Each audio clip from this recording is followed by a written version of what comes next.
Welcome back. Places in the West have a lot to offer, and joining us to talk about the people, places, and things winning the West, 5280 Managing Editor Jessica LaRusso. Good to see you. Hey, thanks for having me. So this is the magazine. This is the December issue, Best of the West Mountain Edition, and you talk about all kinds of places in all kinds of states that are just fun places to go to. Yeah, absolutely. You know, as a city magazine, we usually kind of stay within our borders, talking about people, places, and things in Colorado. So this is kind of our annual opportunity. We know our readers like to travel regionally to tell you what's going on in the Mountain West states.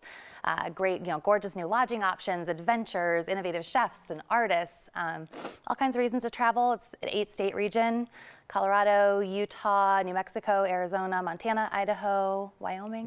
Got them all. Yeah, I was leafing through it, and there are some fabulous things going on. You talk a lot about the places to stay. What are some of your favorites? I mean, some of them sound incredible. Oh yeah, so big bucket list one on the list this year is a place called Armendariz, and it's in New Mexico. It's actually a Ted Turner. You may have heard of him, media mogul, conservationist. Heard something about him, yep. He has this great preserve down in New Mexico where you can actually stay at his private residence as of this fall.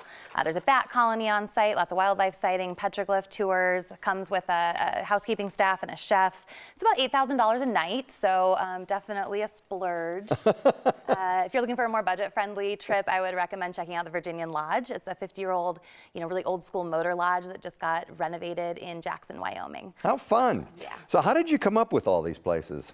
We did a lot of talking to tourism boards in the different states, and then we have some freelance writers that are on the ground in these places, checking out these lodging opportunities, doing the adventures, tasting the food, so they helped us out a lot. Yeah, what's some of your favorites that came out of this article? Well, I think we got to talk about that beautiful image we have on the cover of a bison range in Montana. And what's really neat about that is that it was recently returned to the control and management of local indigenous tribes from the federal government. So it's a beautiful landscape to explore and just has a really great story too. Yeah, I noticed when it got to Denver, one of the things you mentioned was really unusual. Vinyl Me Please. I mean, I'm familiar with that actually. We've bought some stuff from them, and talk about that and what it is. It sounds like it's going to be really cool when they get the new building done.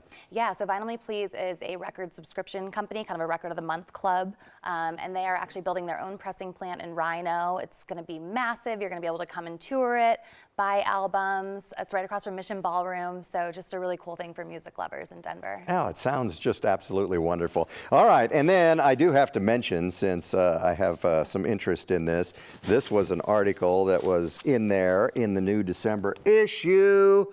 Jim Benneman and I are in the magazine. How about that? Made it. Yeah. Yeah, we did a little interview with Spencer, and yeah, came out good. Yeah. So talks about my retirement coming up and Jim's retirement coming up.